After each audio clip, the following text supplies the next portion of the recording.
Hey, everybody. Welcome to the Player's Take Reflections number 7. This is a different episode from your normal show. I'm your host, Justin DeSimone, joined by my co-host, the nostalgic one, Montrell Rice.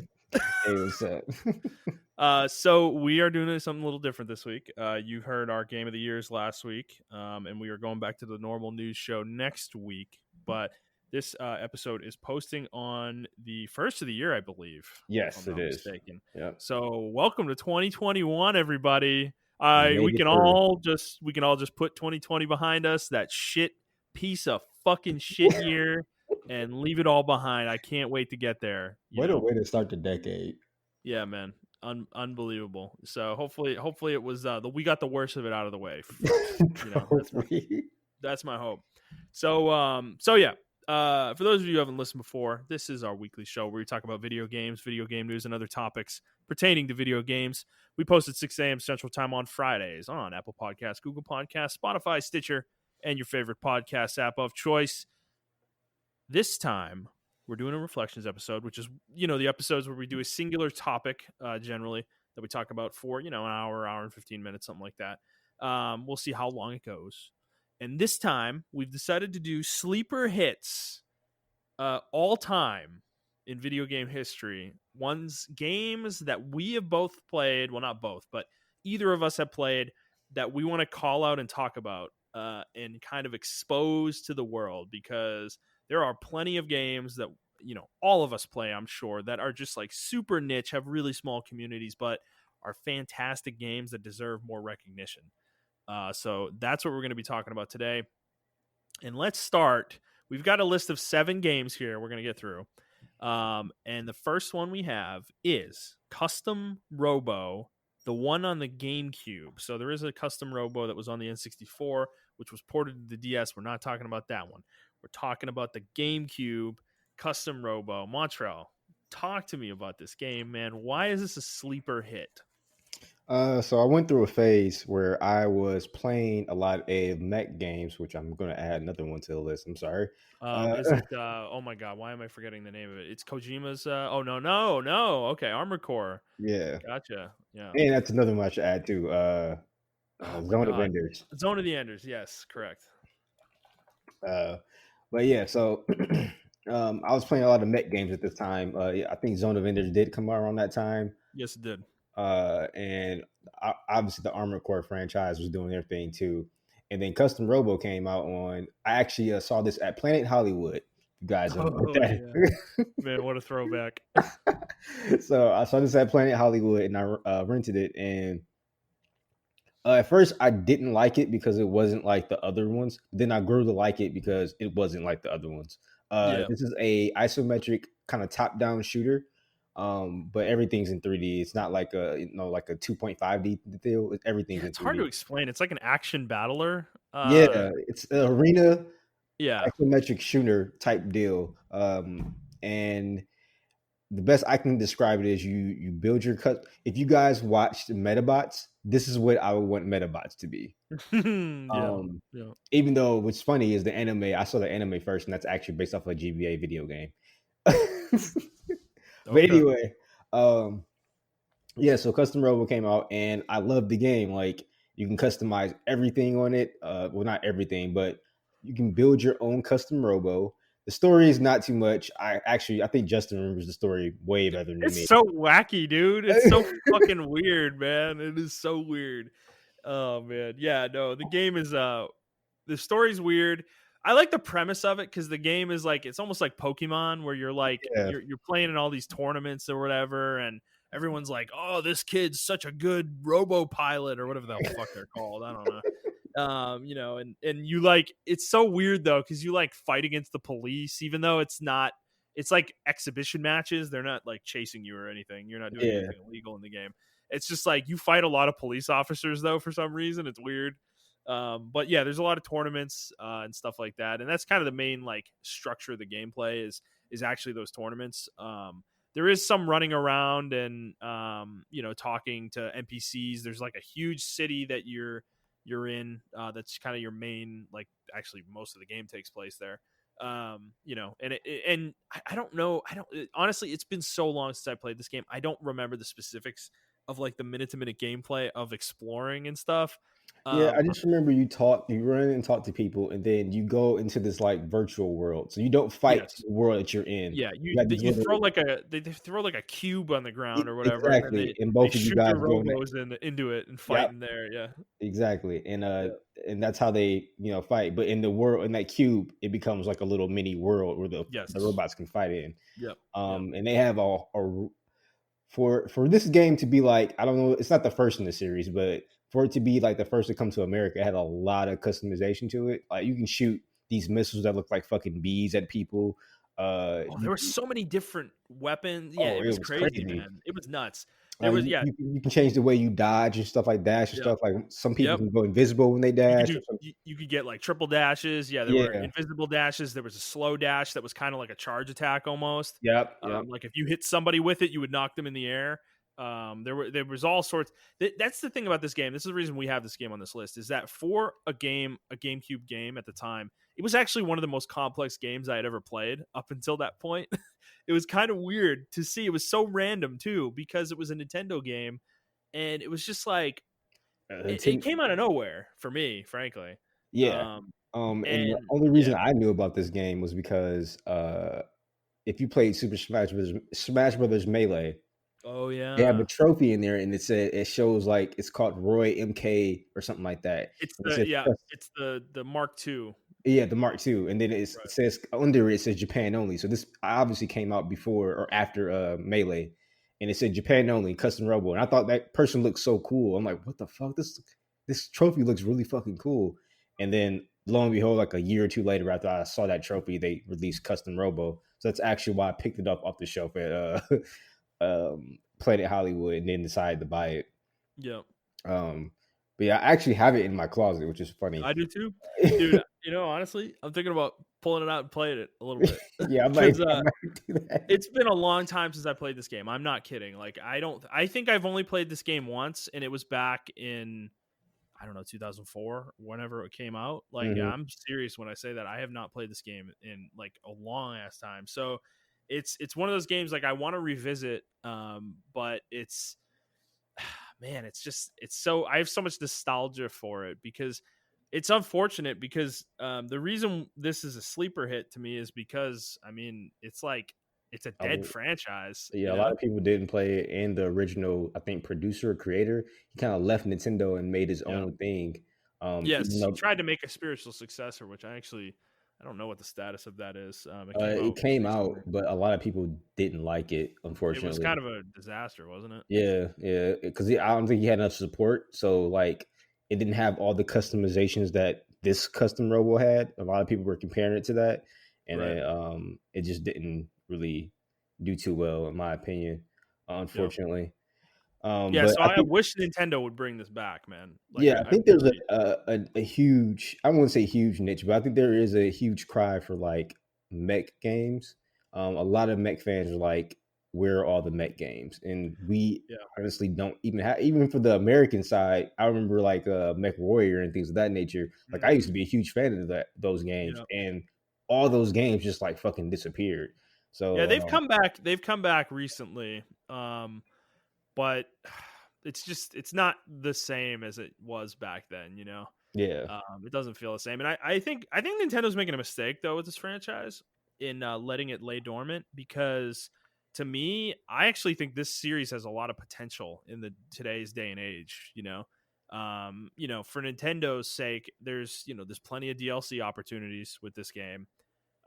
Because of all the customizability, you could just release like robo packs or whatever that have like oh different my weapons god, you're and just giving them ideas. boots.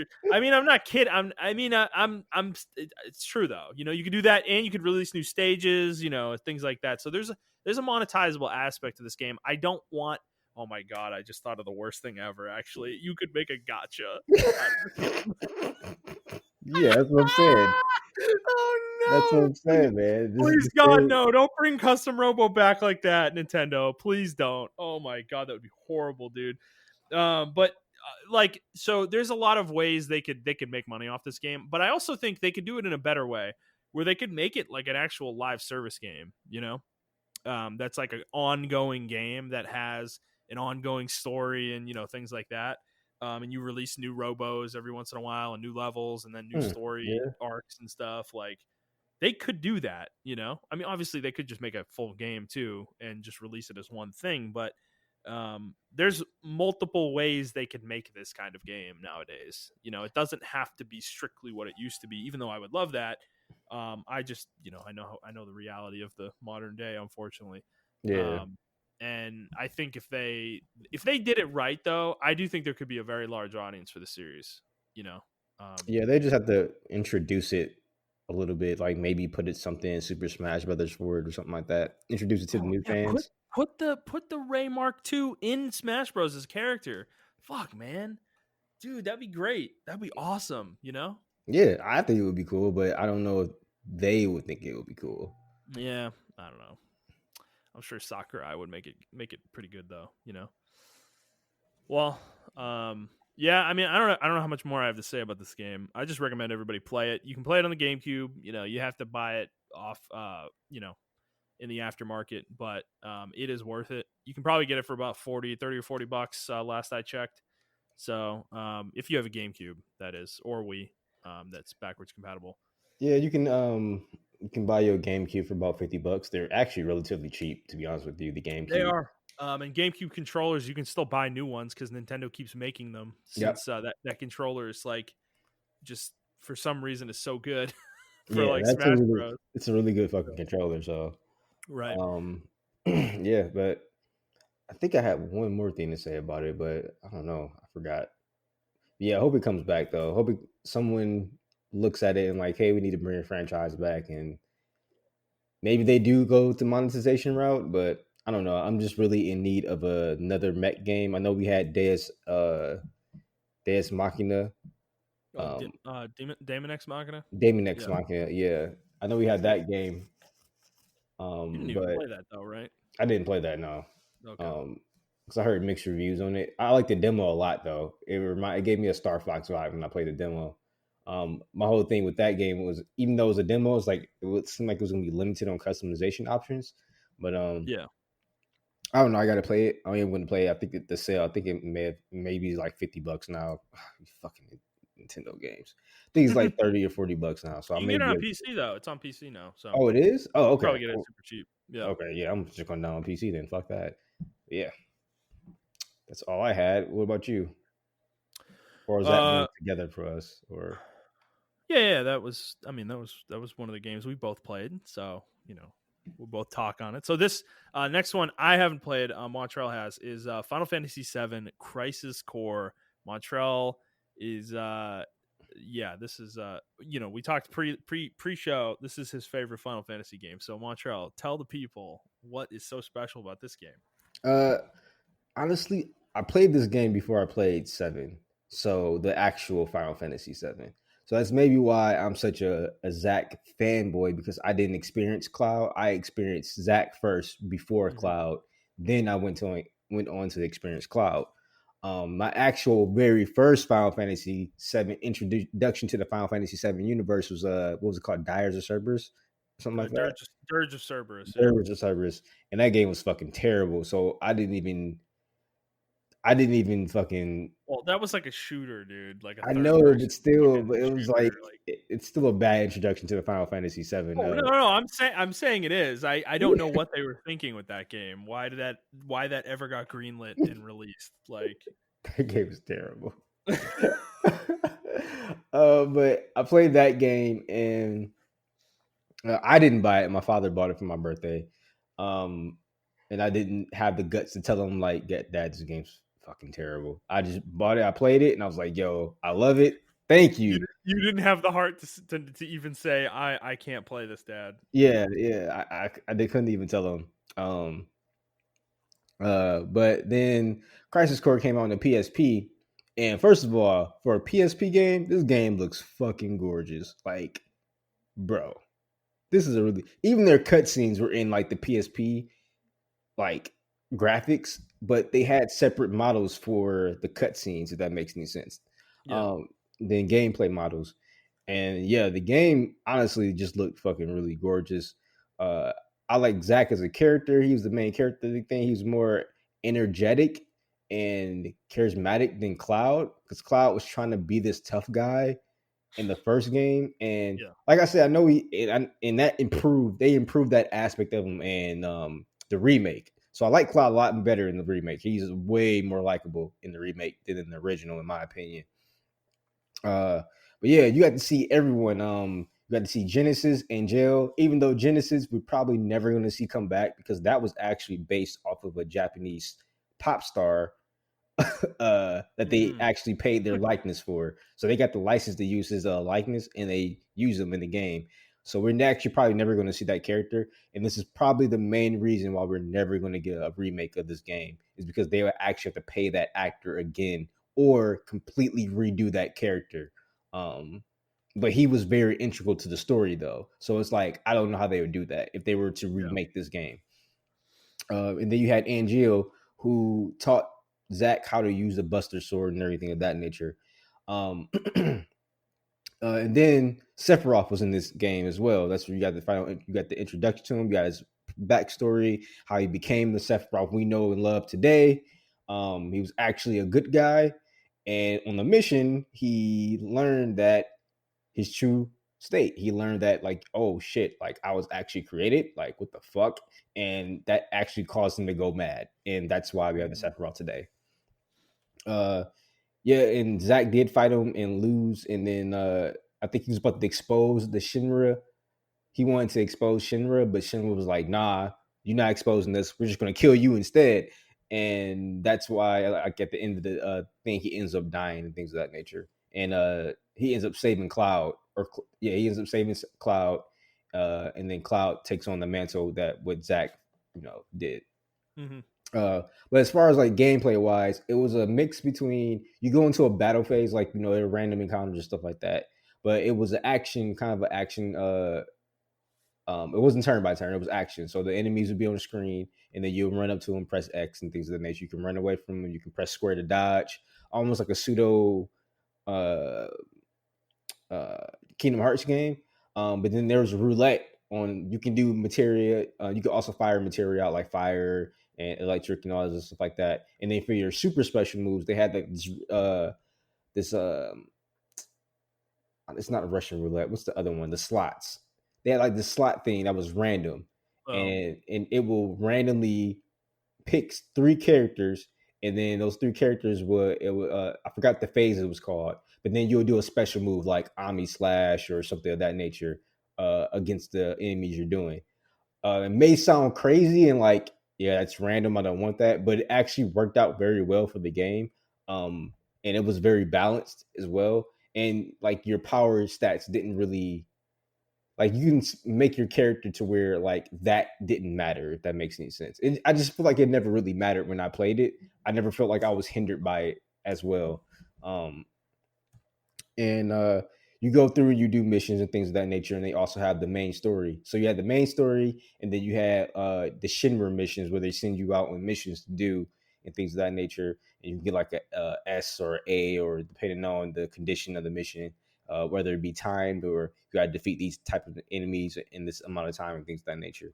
So it was a good PSP game. I don't think people will like it if they remade it, because it was a PSP game, and a lot of PSP games were mission based because they couldn't put so much. They could only put so much on a PSP. If that makes any sense. I just Yeah, like remember, when they remade fuck, Final Fantasy Type 0, yeah, that game, that was also a PSP game, and that game did not translate well to console. yeah, yeah, 'Cause it was the same thing. It was meant to be a handheld game, and a lot of those games are kind of grindy, and they're really small in scope a yep. lot of the time.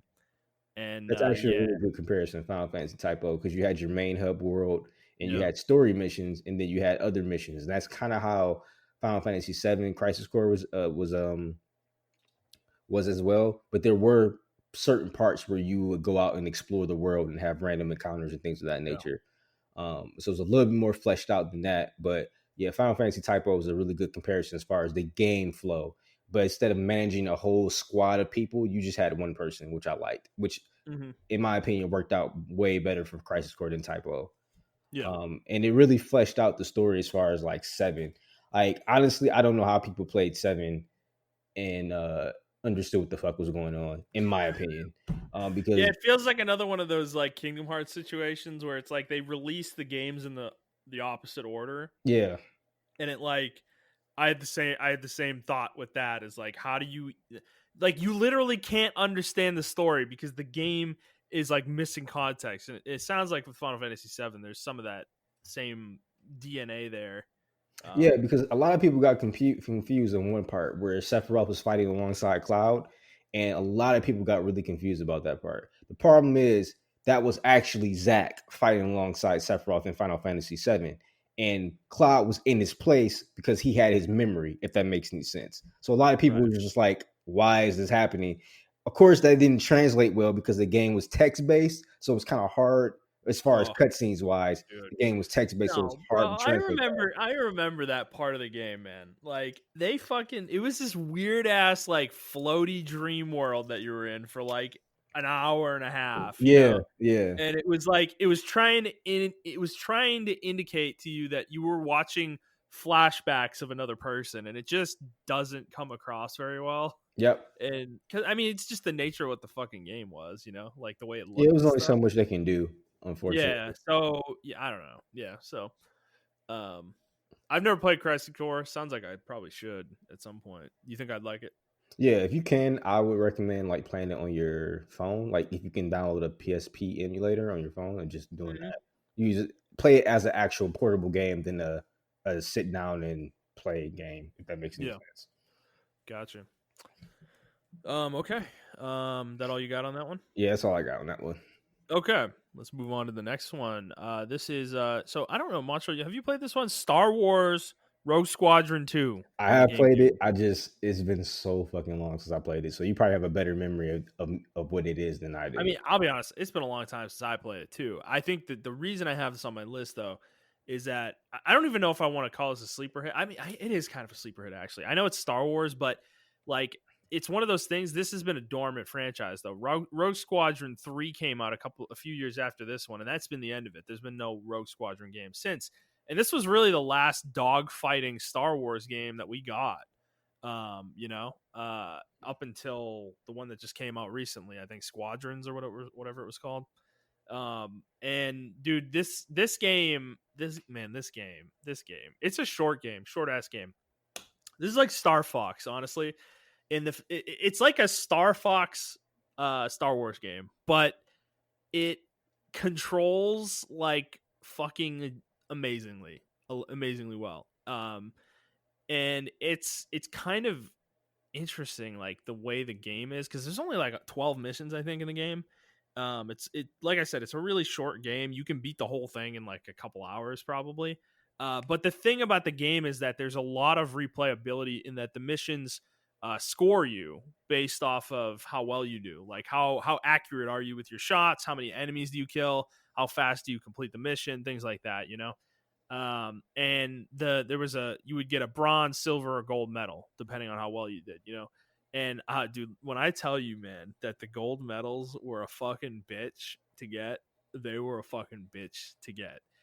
Some levels weren't too bad, but Yeah, dude, there was, oh my god, I remember, man. This game for me is like a fucking, it's stuck in my memory. It's never gonna leave me because I remember being a kid and I would play this game day after day after fucking day, man, trying to get these gold medals. And there was one specific level, the space battle, the Battle of Endor at the end of the third movie.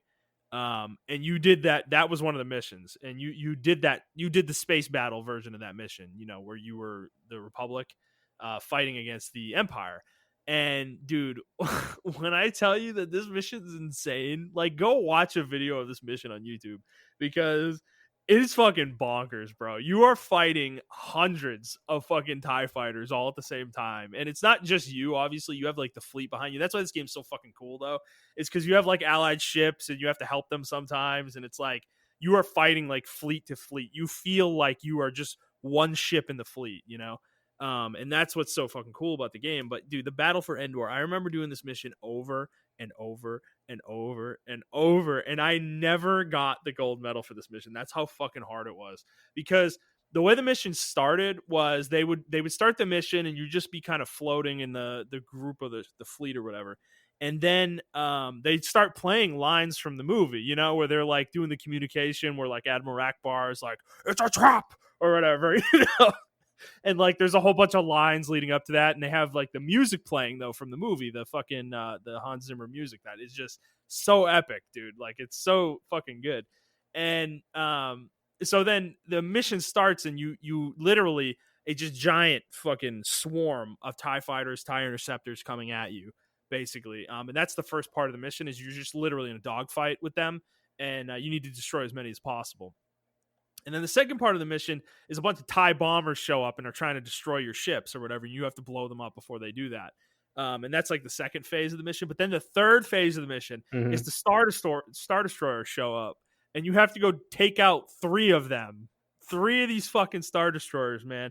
And when I tell you, this shit was fucking horrible. Like it was so they weren't that hard to destroy. It was just the fact that like there was so much going on, because you know how in the movies, like they had a million turrets on them? Well, in the game, they had a million turrets on them too. Like you were being fired on from 80 million different directions, dude.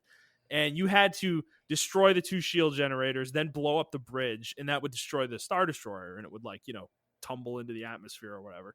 And you had to do that for 3 of them. And it was, dude, it was nuts, man. So I like this game for me is just so special because it somehow made a Star Wars dogfighting game feel like you were actually a pilot in a Star Wars like movie. You know, it really felt that way.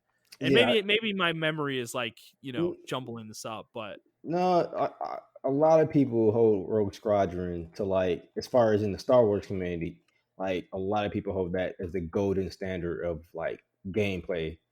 yeah, it is. It's so smooth, man. It's so smooth. Yeah, people just love this game. Like I just know, like you look at the views on YouTube, like right now, like the most viewed one is like 1.2 million. So like Yeah, a lot of people do know about this game, but I feel like a lot of people don't know about this game as well. I remember right. my favorite mission though was the one where you're on Hoth and you can actually get out the R wing, or not the R wing. I'm sorry, the X wing. Okay, And that's a different game, Montrell. wait, really? That's Rogue Squadron 3. So you Oh could not shit!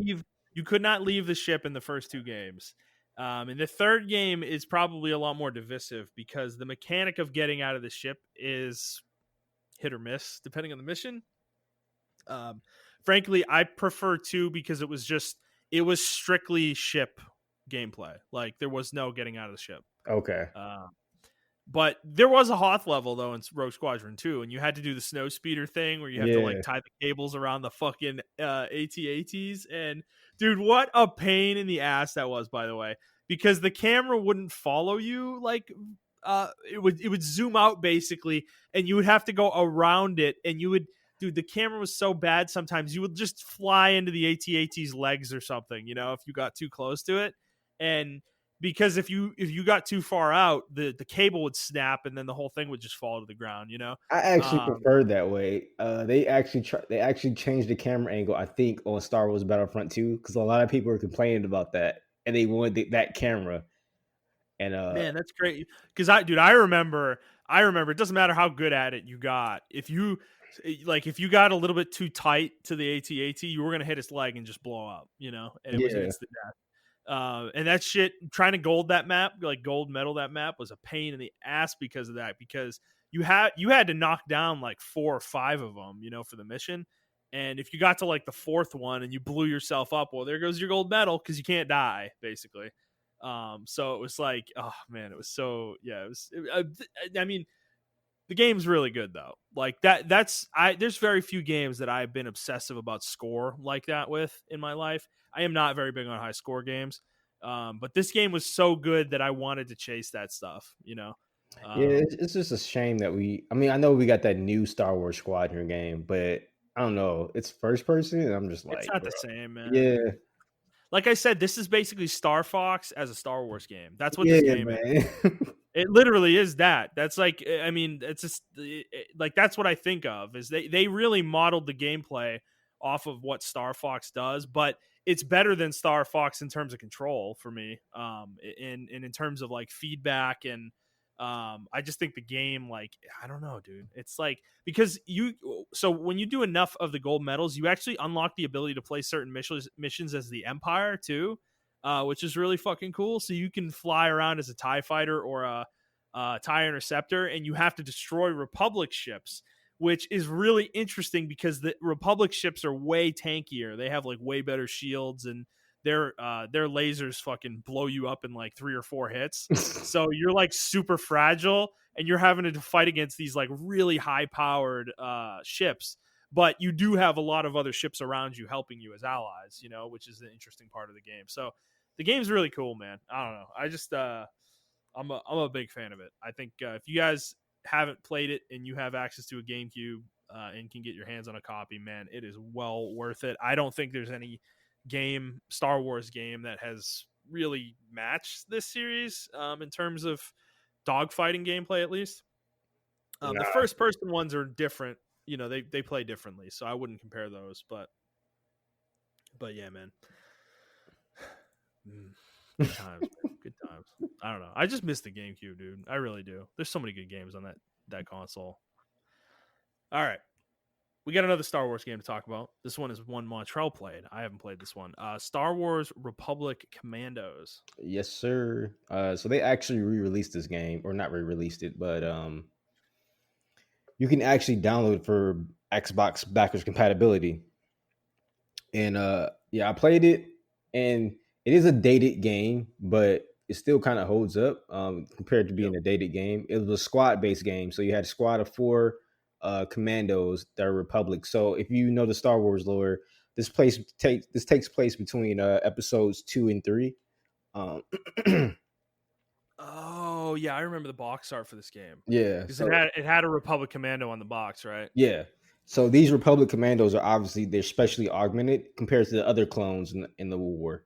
And they were 4 of them were one was specialized in doing sniping, one was specialized in doing leading a squad, one was specialized in I think hand-to-hand combat, and another one was specialized in demolition. No, the other one was specialized in like technology and stuff like that, so you can splice anything. But this game was like really cool because you gave certain commands and things of that nature. Obviously, like you can tell them to defend or anything of that nature. The battles are kind of long and drawn out when you go through these maps, though. Wasn't this sort of modeled off of Battlefront? It was sort of it takes place between the Battlefront eras. So you're like doing stuff in the background while the actual battle was outside. Oh, okay. So it was like an attachment game, kind of like a side game. Yeah, but it had a fully fledged thing, and you do other side missions when you leave the Battlefront or whatever. You do a lot of other missions and stuff like that. And the reason I like the game is because the actual cartoon Clone Wars 3D one referenced this game a lot. Oh, that's cool. But yeah, you do stuff like that, and it's like a 4-man squad. You guys go in. You're like the fucking Delta Force Navy SEALs of the fucking commandos of the Republic and shit. And you fight different things. You fight different Genosian creatures and all that shit. And I like it because it wasn't like super squad based. It was like a intro to squad based shooters. Like it wasn't like dummy heavy like fucking Rainbow Six. Like I don't know if you played the old Rainbow Six game, but that game you could like plan out your routes and tell squad mates to do certain things. And if there were like because I used to play a lot of squad based shooters. In Rainbow Six, I remember you can actually play the entire map in the old one on the Dreamcast automatically. Like you can have it to where you don't really take control of your character. You can plan out everything, how they infiltrate the thing and how they tie up hostages and everything like that. And you can just watch it play out instead of you playing it actually. This game was like an intro to that though. So if there's like a turret or whatever, like it would show a hologram of where your commando can go, and you can call your commando over there to that. If it was like a sniper nest, certain parts of the map or whatever, it will show another hologram, and you can call one of your commandos to go over there into a sniper nest. You can call another commando to go take a grenade position. You can call another commando to take a defensive position. But there'll be holograms everywhere to kind of show you where to do that at. And you can also do custom commands as well, like defend, attack, attack this one, focus on this one target, or whatever the case may be. Yeah. And you can tell them to go heal up in one of the Bacta stations or whatever. So I thought it was like a really cool game, and that's why I was so disappointed when they said that the actual, I think, director of this game was going to do Halo's 5 campaign, but I don't think he got enough time to wanted to do what he wanted to do, because I thought it was going to be a Star Wars, like I thought it was going to be more squad based. So in Halo 5, you can give like one or two commands, but then that's about it. So Yeah. I was really disappointed in that, because I always wanted a really genuine squad based Halo game, and unfortunately, they never really made one. I thought ODST was going to be like that, but it was another Halo game, but just with the ODST person. Didn't Reach have some of that too? Yeah, Reach did have a little bit of it, but not a lot. It was just like a basic command of attack or Not the defend. way you wanted, right? Yeah, Yeah. like I wanted an actual squad game, and I think this one is the closest to do it for mainstream audiences who are not really into strategy. Fuck, I just lost my train of thought. Tactical shooters. Tactical shooters. I think this was a really good intro for people to do it, because it was good enough for like a layman person to get it, but then you can put it on the harder settings, and then it was like really tactical. You had to know what to do in each map or each level, because it was level based. So you had to know Mm-hmm. what to do in each level, and how to position them and things of that nature, and position yourself as well. So I just thought it was a really cool game. It was a sleeper game, but it's one of those games that has a very cult like audience. So it did sell a lot of copies, but it also didn't sell enough copies to, like, I guess, garner enough attention for a part two. They were going to make a part two, and then Mm-hmm. uh, other stuff happened where they end up not making it, I guess. And you said it's available through Xbox Back Compat? Yep, you can buy it for about $10 on Xbox right now. That's awesome. Cool. Okay. The next one we have here is The Last Remnant. Okay, so I have this a pretty game. bad experience with this game, and then I have a good Okay. experience with this game. Okay. So let me take people through the history here. So this game was a PS3 game that Square Enix made released in 2008, I think, and it came to the West on Xbox exclusively. It never came here on the PS3, even though that was what it I think originally released on in Japan.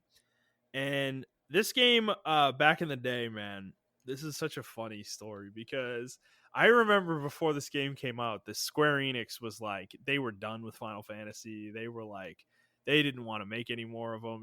13's development wasn't going well. And it was just like that game had been delayed a million times and had been teased for years. And everyone was like, where the fuck is Final Fantasy 13 or whatever?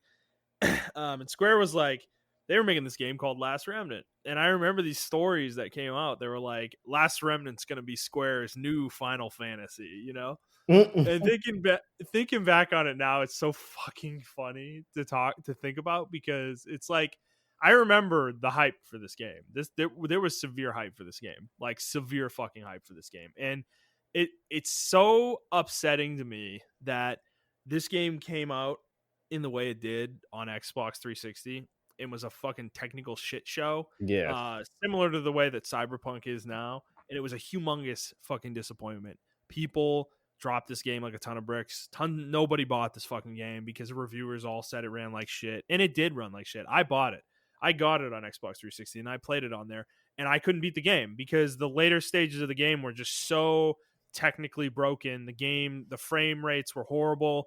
The game would crash in certain battles and you'd have to redo the whole battle again and just pray to fucking God that it didn't crash. It was a nightmare, dude. Like, this game came out like shit. So Montrell, is that the experience that you had with this game? yes. So I bought it on Xbox 360, and you're right, it ran like shit. I thought something. I'm like, is this the way the game is supposed to play? Like, it was super fucking slow. Like, I just remember it being. I don't know about the other glitches, but I just remember it being super slow. Like, turns took legit, no fucking joke, 5 minutes each time, and it was Yeah. crazy. And Mhm. then after I got me a gaming PC around 2012. Yeah. And after I got that gaming PC, I was on Steam and I saw Last Remnant. And my friend was like, and it was like $10 or some shit. My Yep. friend was like, Oh yeah, dirt cheap. yeah. And my friend was like, yo, download it.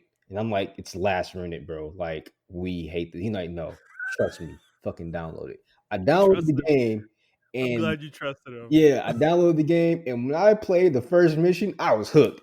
That shit was moving buttery smooth. I'm like, oh Yeah, shit, this man, game is dude. really fucking good. So this game is tragic because that the Xbox version came out. It came out in October or November, I think, of 2008. And I think the PC version, they made a PC port. Like they were developing a PC port to come out a few months later, and it came out like 6 months later in March of 2009, I think. And dude, I remember looking at this game, and I got it much sooner than you did. I had a gaming PC already, so I think I got it in like May of 2009 or something like that. Yeah. And dude, like you can go look at my Steam profile. I have 256 hours or 260 hours of Last Remnant on my fucking Steam profile. That's how much. Like I just like you booted the game up, and I knew I liked the game from the Xbox. I was just like, it ran like shit though. You know, it was Yeah. horrible. And I was like, okay, if this game runs moderately well, it might actually be fun to play. And what happened was the PC port was perfect. Like it was perfection. Yes. The game Yeah. ran like a dream. Like it was like it never had any issues whatsoever. It was just Square Enix was overly ambitious, I think, with the scope of the game, and the Xbox 360 just couldn't fucking handle the game. Period. Yeah. Yep. Like I think that was it. And on a gaming PC that was like high powered, the game ran amazing and it played amazing. And it was like the game was, I was blown away. It's one of my favorite games of all time. Like straight up, I'm not even kidding. Like that's how good this game is. It is a tragedy that fucking no one knows what this game is because of what happened to it, you know, like Yeah. the release that it came out in. No, like if you ask anybody who's like an RPG fan, like what Last Remnant is, I bet you most of them either wouldn't know what it is or they would tell you, on 360. yeah, it was that horrible game that came out that I never played, you know? And it's like, it became like a humongous, just niche, like cult classic kind of game, basically, because of the way it came out. And You know what's it's interesting about this game? They actually remastered it like they last did. It year. came out. It Yeah. came out in 2018, I think, on PS4. I have yet to buy it on there actually, even though I want to. It's just like 250 hours. I can't put that into a game right now. Yeah, You know? I think I'm going to buy it because I didn't put that I put like maybe 30 hours into it. Oh, bro, I'm so pissed that I played it on PC because I would have the platinum for this game, no questions asked, if it had come out on PlayStation. And because I full completed this game, I did every single thing in this game that you can do. Everything. I got every character. I maxed them out. I got every weapon for them up to the max like refinement level. Like I had everyone leveled up as far as you could get them. It was just it was, yeah, I was obsessed with this game. So let's explain the gameplay a little bit because it's a fucking weird ass game. It's hard to explain. Basically, it's kind of like a turn based like I don't even know how to explain this. No, Like you you're have right. basically, so you have 5 squads essentially, and they have within those 5 squads you have units in those squads. So you can have up to 5 characters in each squad, I think, or 6 maybe. And basically what happens is you deploy those squads, and then the enemy has squads as well, and you are given commands at the beginning of your turn that you can choose between, and you can target certain enemies, and you'll have different commands depending on which squad you target. And the game, the commands are vague. They don't tell you exactly what's going to happen. But once you play the game enough, you understand what everything means generally. But so basically you pick your commands, and then the game plays out what you picked, essentially, and the squads will fight each other. Each unit will do their action based on the command you chose, and then you have to basically kill all the enemy squads. So there's like, that's a really simple way to explain it. The game is actually hyper complicated though. Like it's super fucking deep. I mean, Montrell, go ahead. I'm sure you have some things you want to say about it too. Like Well, I mean, for it. like the combat reminds me of, and I don't want to simplify it. So think of Dynasty Warriors if it was turn based and you controlled each, but you're also playing Fire Emblem but instead of one character you control and you put that unit in, you have, like he said, a squad of people. And then once you zoom in, I don't know if there's like a zoom in, but like There is. yeah, Yeah. yeah. So once you Yeah. zoom in, it's almost like now you're playing a regular Final Fantasy game. Yeah. But it's just all those games combined because you are on a large battlefield. There are Yes. several large battlefields. There are several smaller ones, smaller skirmishes as well. Um, but I like it because I was really into that type of thing. When I downloaded this game, I was into like I think I actually just got done playing like Fire Emblem, and I discovered Fire Emblem late in my years. And I wanted to play Fire Emblem or another game like Fire Emblem, and I remember this game came out on the 360, and I remember being highly disappointed. Um, but yeah, then I played it again on PC like 4 years later, and I loved it. But unfortunately, I was playing other games, and I was still in college around that time too, so I didn't get a chance to finish it. But yeah, the gameplay also I mentioned all that stuff, but the gameplay is fucking fast. Like everything happens like boom, boom, boom, Yeah. boom, and then the Yeah. next turn goes boom, boom, boom, boom. So it goes really fast. It's just like he said, it's really complicated. But once you, Yeah. it's one of those games where if I try to explain to you, you're going to get turned off. But once you play the game, because they do a really Yeah. good job to me as teaching you how to play the game, uh, which is another good thing with another game that does the same thing on this list that we're going to mention later. Once you get like towards the end game, you know how to do turns like the back of your hand. Like all these complicated systems are just like you know it by and Mm-hmm. I'm not the smartest person, so if I can get it, anyone else can get it. So like, uh, I think it's a really good game. I think you should definitely download the remastered version. I think it's only $20 now on the fucking I PS4. think it might be on sale. Well, not at the moment we're recording. It's on sale, but we're posting this 2 weeks from now, so it's probably irrelevant. But it goes on sale pretty frequently for $10, so you can get this really cheap. So yeah, in terms of combat though, real quick. So yeah, there's other stuff though. Like you build your squads, and each individual unit has equipment that you can equip, and you can craft and upgrade and things like that. So there's that layer to it. There's also a morale system within combat. Yeah, So yeah, I forgot about if that. if your units die, your morale goes down and it makes it harder to fight. So your units do less damage, they take more damage. And then the same is true for the enemies. If you kill their squads, your morale goes up. And it's like this kind of tug of war that happens during the combat. But I will say the boss fights in this game are fucking crazy. So there are tons of them, and they are in fucking insane. Some of them, dude. This is point in the game where you have to uh siege 6 castles at the same not at the same time, but you have to take over these 6 forts, and there's an exterior battle in the fort and an interior battle for each fort, and there's 12 battles you have to do, and the game like hard stops you. The story will not continue until you finish these battles. And dude, it's fucking like these battles are insane, dude. Each one of them has this like crazy zany person inside of it that you have, that's like the boss of the fort or whatever. And I remember these battles are the ones, like, this is the point in the game I think a lot of people got turned off, because this is where the real first difficulty spike happens. But man, dude, they're so fun. Like once you know how to play the game, like those battles are super fun.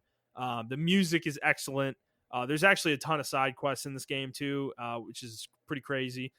I will recommend though, play this game with a guide. It is too complicated to play without one, because there's a lot of cutoff points for side quests. There's a lot of systems that are hidden in terms of combat systems. There's this thing called battle rank, which is actually a trap. You do not want to level it up. It's like it's kind of anti. It doesn't really make a lot of sense in that sense. So the higher your battle rank, the harder the game gets. It's kind of weird. So Okay. it's a common trap that people playing this game for the first time fall into, where they get their battle rank too high, and then they get to the end of the game and they can't beat the game because their party did not keep up with their battle rank in terms of progression. So you have to play the game in a certain way to kind of manipulate it, which is, I think, one of the biggest issues this game has, to be honest with you. But regardless, super fun game. I think this game is way underrated. I see a lot of people trash this game in all over the place. Like when the remaster got announced, I remember a ton of people were like, "They're remastering this fucking piece of shit," and I was like, "Yo, No. Shut the fuck up. Yeah, You either didn't play this, you played it on Xbox 360 because you don't know what you're talking about, dude. no, this game ran like a fucking dream on the Yeah. fucking PC, and This is unfortunately, no piece of shit. This yeah. game is really good. Also, Piccolo's voice actor from Dragon Ball Z is the main villain, and yeah, it's pretty sick. There's actually some really fucking sick cutscenes in this game too. Yeah, I dig it. So, really good game. Recommended. You can get it on PS4 digital download. Okay, next game, Xenoblade Chronicles X. I mean, how are we going to get through an episode like this without talking about Xenoblade Chronicles? Right, Montrell? Right? Yeah, But I know. we're talking about a very specific one, though, here. If you guys know us, you know we talk about this every time we talk about Xenoblade Chronicles game. This game pops up, and it's Xenoblade Chronicles X. This game came out for the Wii U, and Yep. what a system for it to die on, because let me tell you, I will buy a Wii U again just to play this fucking shit. Same. This is one, in my opinion, every time I go to like these little pseudo threads, or not pseudo, but little hidden threads or switch ports and everything of that nature, this one is at the highest of the list of people wanting this game to be ported to the Switch. I hope that their next game is a port of this. I don't even care if it's remastered. Just like they can have the same exact graphics. You know what I'm saying? Just port the goddamn game. Port the goddamn game. Okay, give it to me. Just give me Xenoblade Chronicles X on a console that I actually own. You know, like please, for the love of God, because fuck, this game is so good. Man, like we talk a lot about Xenoblade Chronicles 1. Obviously, the definitive edition came out this year, and that is my favorite Xenoblade Chronicles. But that game's fantastic. And Xenoblade Chronicles 2, also really, really, really good game as well. But I think X, obviously, given the platform it came out on, it became the lost game in the franchise. And it's only been 5 years since it came out, but it already feels like that's the case because it's just stranded on the Wii U. That is the only place you can play it. And, there were only maybe 15 million of those sold, period, straight up, like lifetime, So there really are not a lot of those things floating around. And there aren't a lot of copies of this game floating around. So it's like, to me, it feels like it needs to be remastered. I really need it. But, man, Montreal, this game, though, like, tell the people why this game is so good. Just lay it on them. Well, not only can you, so the story is like, you crash land on the planet, or do you crash? I think you do crash. Yeah. The human race was being assaulted or whatever by like aliens. Earth was under attack, basically, and was about to be was being overrun, and humanity basically ran away on a giant colony ship, and you crash land on the planet you're on. I forget the name of the planet actually. So I forgot the name of the planet too. So instead of you having a main character, you are the main character. You create your main character, which was right there in itself fucking crazy. Because huge divergence from the first game. Yeah. Right. Second off, you can pick your weapon type. Crazy. Yep. Like you can be a ranger. I think it was a ranger, twin blade. There were 8 classes, I think. Yeah, I can't remember all of them, but it was fucking crazy. They were all based off a different weapon though, and they had different play styles. Exactly. So if you play the game, and then you can also upgrade. You have the mother base that you're in, and you can upgrade your mother base and things of that nature. ULA is what it was called. Yeah, and the combat was like it was Xenoblade Chronicles X or Xenoblade Chronicles 1. I'll call it the 1.5 because it improved upon that, but it wasn't Xenoblade Chronicles 2 combat. It was very fast. It was actually faster than Xenoblade Chronicles. Insanely fast. Yeah, insanely fast. It was awesome though. Yeah, it was. So you played that for about 40 hours, and then 40. It took me about 40 hours. Maybe it's less than that. Maybe no, it is a pretty deep into the game. Yeah. It's pretty deep. So about 40 hours into the game, you're like, oh, okay, cool. I get the hang of the combat. You could also do online missions, which it was almost like a pseudo fucking MMO type deal. You can go online and play online missions with other people.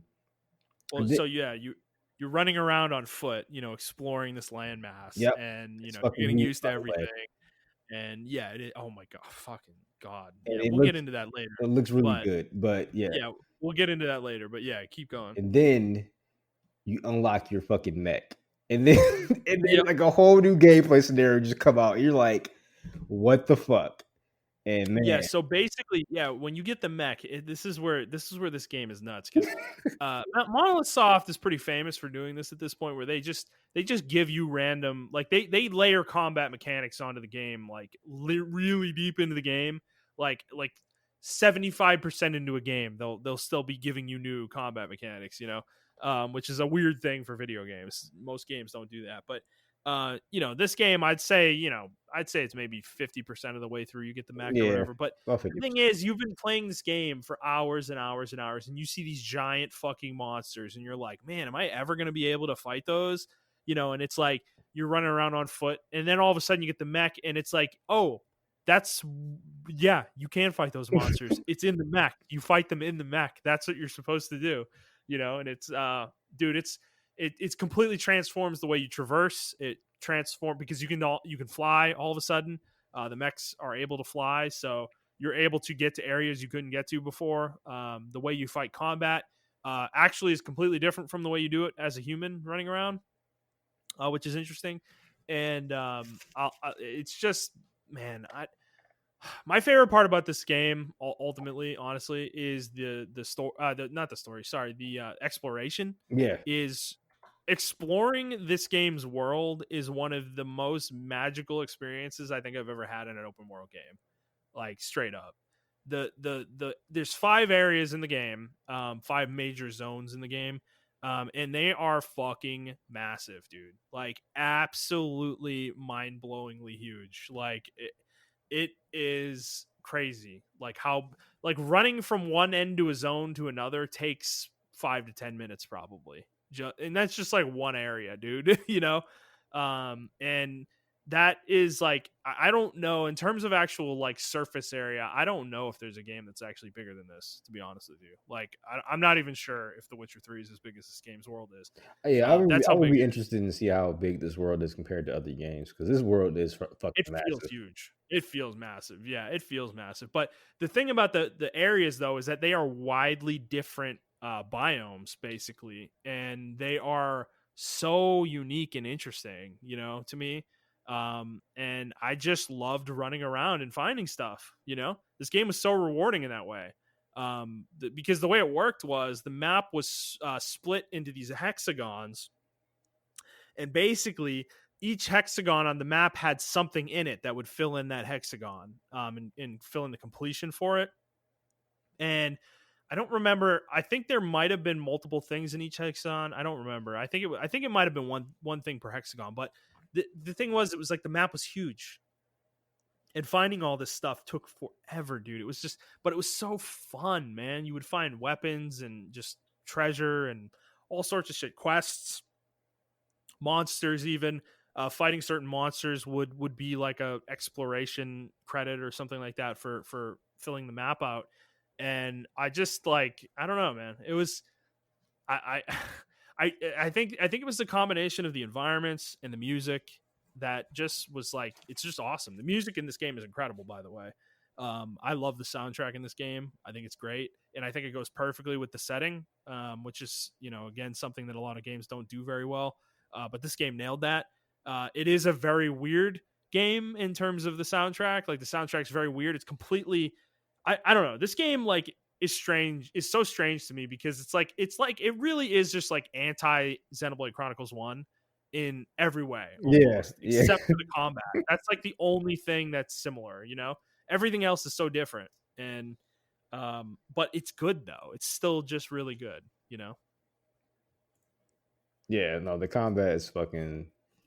I don't know, man. It's super fast though. Like way, in my opinion, it's like way faster because your cooldowns are a lot faster in this game, Yeah. especially when you start unlocking different stuff uh, and everything like that. Because I think not only does unlocking different things in your base contribute to certain resources and things of that nature, also contributes to your battle stats and everything of that nature. Yep. So it was a lot of micromanaging this game that you had to do, and I know that turned off a lot of people. But I don't know. I think this game is widely considered, if not the best Xenoblade game in the Xenoblade community. A lot of people hold one up there, and if they hold one up there, Xenoblade X is like under it, and then it goes to Xenoblade Chronicles 2. None of these games are bad, by the way. It's just if you had a hierarchy to pick, like mine would be Xenoblade X and then Chronicles 1 and then Chronicles 2. Yeah, the reason one's higher for me is story. That's it. Yeah. You know, I think the exploration, the music, and the combat are all very, very good.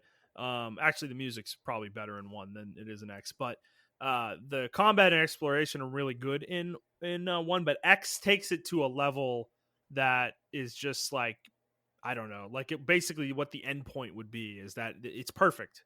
You know, exploration in this game is just perfect to me. Like it's so fun and rewarding, and I'm thinking about this game now, and I want to fucking play it because it's like you have a giant squad of characters, and you can bring people in and out, and it's almost like Mass Effecty in this way, where you can only bring 2 with you at a time, Yeah. but you have like 12 characters available to you, and they all have their own personal stories and side quests and stuff associated with them, which is actually really cool. But the game is like you have like a base basically of operations, and you have like this giant loadout of things you can get for every character. You know, like you can equip everybody individually, and they all have their own mechs too eventually. And it's just really time intensive to equip your party, but it's worth it, you know, because every character brings something different to the table. Um, the thing about your main character is I believe is that they could actually multi-class. Yeah, they can. I they have a main class, but then they can have a subclass, and you could take certain abilities from that subclass and use those in your main class, which was pretty cool. I played the dual blade class. I forget what it was. Was it just dual blader? I don't remember what it was, what it was Twin called, but Sword, I think it was called. twin sword or something like that. Yeah. Dude, the gameplay for it though was so fucking fast. It was insane. The cooldowns were like nothing. You had to constantly reposition yourself for backstabs and side stabs and all sorts of crazy shit, man. It was nuts. It was super fun. Like I had a blast with it. And the other weapons I did dabble in, and there's just really unique gameplay for all of them. In my opinion, it was a very very cool thing. But another cool thing was just the world they built. You know, it was really unique and interesting. They built their own universe here with like different alien races and stuff that you meet, and all sorts of. There was like a kind of a politics amongst those races as well that was unfortunately not fully explored in the game's story, but it was enough to leave me like wanting more. I want a sequel in this universe at some point, and I hope. I don't know if this game was like maybe like experimental or maybe just like I'm looking at the game right now, and I think maybe it was just like a demo to show what the power of the Wii U can do. I think that's what they Yeah, made this game for. yeah. But maybe they won't revisit it because of that. But I think they should. I should think they definitely should. I mean, dude, you remember all the races that were in the game, right? Yeah, Like the I different remember alien that. Yeah. races. And yeah, they were all fucking interesting. Like they actually made a really unique universe here that I think is worth re-exploring. I don't. I would be really sad if we never get a sequel to this game. Personally, I don't know. But yeah, I think it's a really good game. It takes a lot of what the first game did and just kind of makes it like brings it to its extreme in a good way. Very worth playing. So if you have a Wii U and you never played this game, man, do yourself a favor. Get Xenoblade Chronicles X and play the hell out of it. This is probably the best game on the Wii U, hands Oh, down. easy. Which I mean, I say that there's actually a lot of good games on the Wii U, which is why they all got ported basically to Switch, except for this one.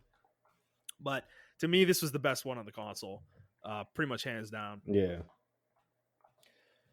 All right, we got one more here, and surprise, surprise, it's another Monolith Soft game.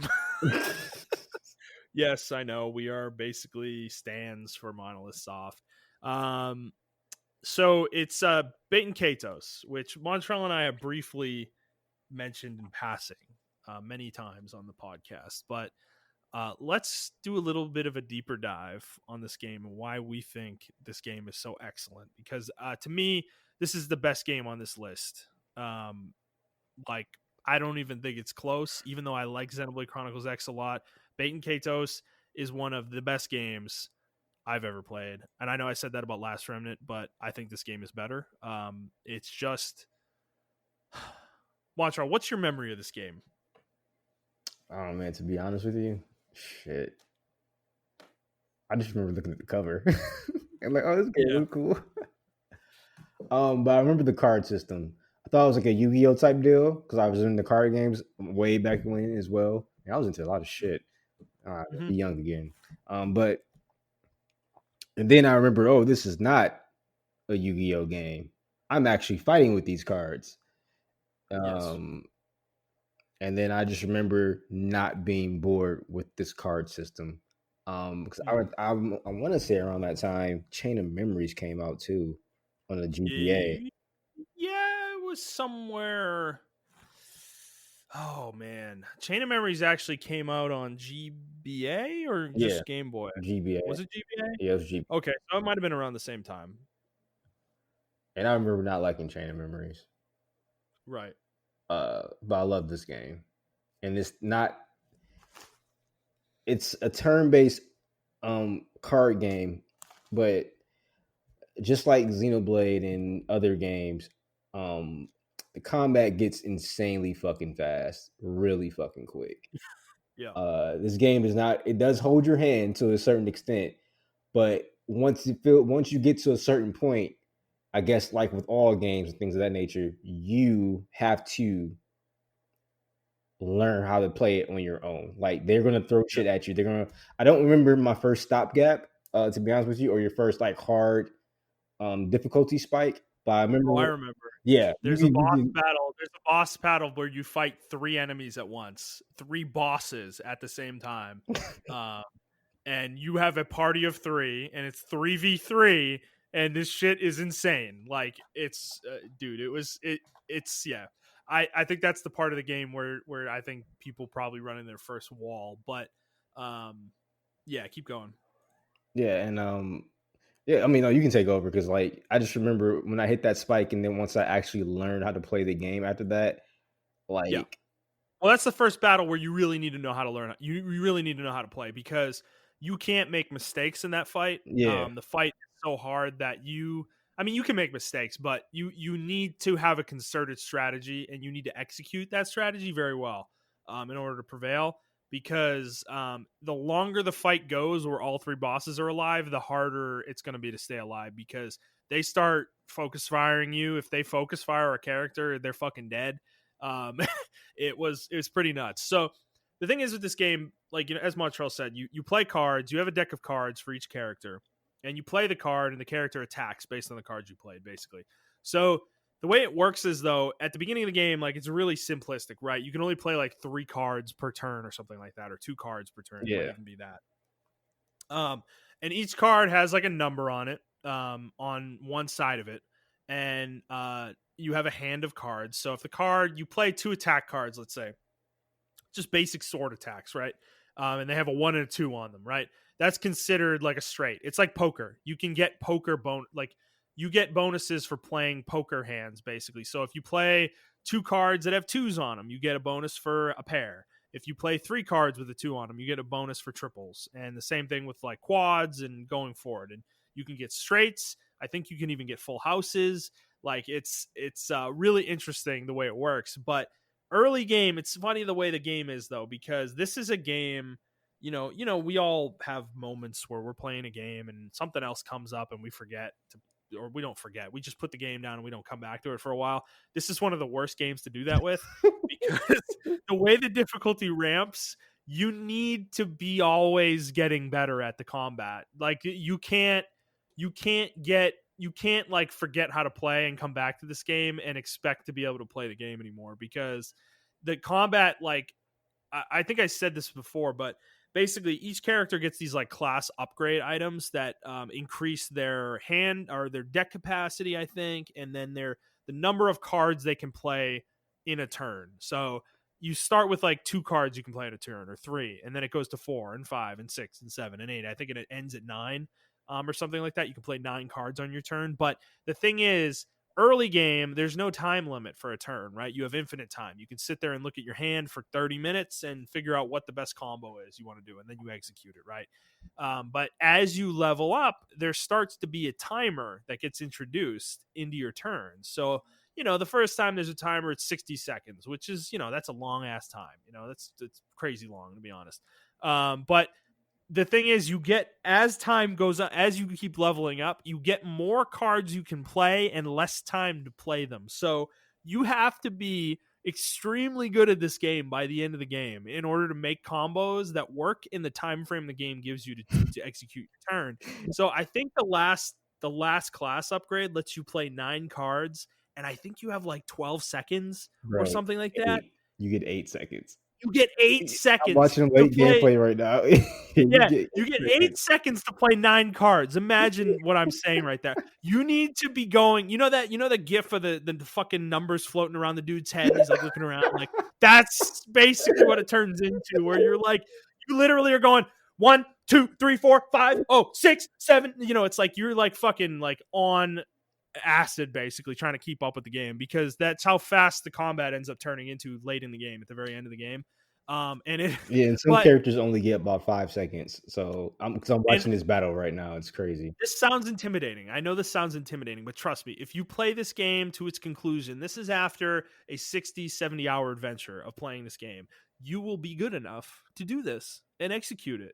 Yeah, Like, you it will. becomes second nature. Like It becomes second nature. you know And your party, you know your deck, you know it's coming right. up. You just know. Mhm. So yeah, Right. So the combat is very deep, but it's excellent, and it is so fun. It's so rewarding. Dude, when you pull off a combo, I remember being disappointed that the last boss in the game was too easy, because I pulled off a combo that took off half his health in one hit.